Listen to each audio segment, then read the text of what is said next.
இப்போ என்ன கொஸ்டின்னா, எல்லாரும் வாழ்க்கையில வந்து ஒரு ஆளை பார்த்தா நம்ம பயப்படுவோம்ல, அந்த மாதிரி வந்து உங்களுக்கு யாரு இருக்கா? உங்க பேரு சொல்லிருங்க.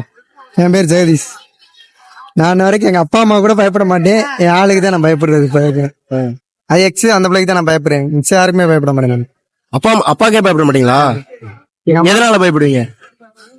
ஏன்னா அந்த பிள்ளைய பார்க்க கூடாது அப்படின்னு ஒரு எண்ணத்தினால மட்டும்தான். பார்க்க கூடாதா? ஏன்னா அந்த பிள்ளை எக்ஸ் ஆயிடுச்சு.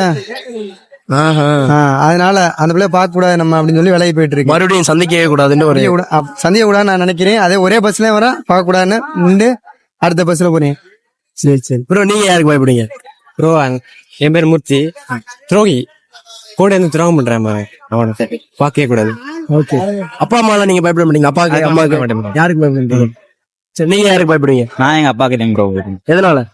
அடிப்பாரு, சிறுகட்டு இது மட்டும் அடிச்சா அதனால. அட்வைஸ் என்ன பண்றாங்க, அதுக்கே பயப்படணும்?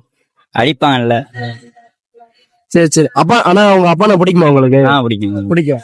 எவ்வளவு அடிச்சாலும் திட்டினாலும் வந்து பிடிக்கும். உங்களுக்கு யார வந்து? அப்பா தான் பயம். ஏன்? எல்லாருக்குமே அப்பானா தான் பயம். நமக்கு என்ன அப்படி ஒரு ஸ்பெஷல் இல்ல. நமக்கு எல்லாருமே ஏதாவது தப்பு பண்ணா அடிப்பாங்க. அது ஒரு பையன் தான். சின்ன வயசுல இருந்தே தப்பு பண்ண அடிப்பாங்க. அப்படி ஒரு பையன் தான். அந்த பையன் தான் அப்படியே கண்ணியமா வருது. அவ்வளவுதான். இப்ப வரைக்கும் பயப்படுறீங்களா? இப்ப வரைக்கும் பயப்படுறதுக்கு அப்பா இல்ல. ஆனா நீ அம்மாவுக்கு தான் பயப்படும் நம்ம. சரி ஓகே. ப்ரோ நீங்க யாருக்கு பயப்படுவீங்க? என் அம்மாவுக்கு தான் ப்ரோ. அம்மாக்கா? எல்லாத்துலயும் மாட்டிருக்கேன். துரத்தி அடிப்பாங்க.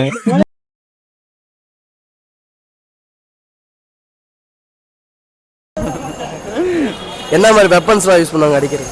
கரண்டி, தோசைகள், விளக்கமாறு எது கைமாட்டா எரிவாங்க. அப்பாவை அடிக்க மாட்டாங்க? அப்பா இல்ல. சரி ஓகே ப்ரோ.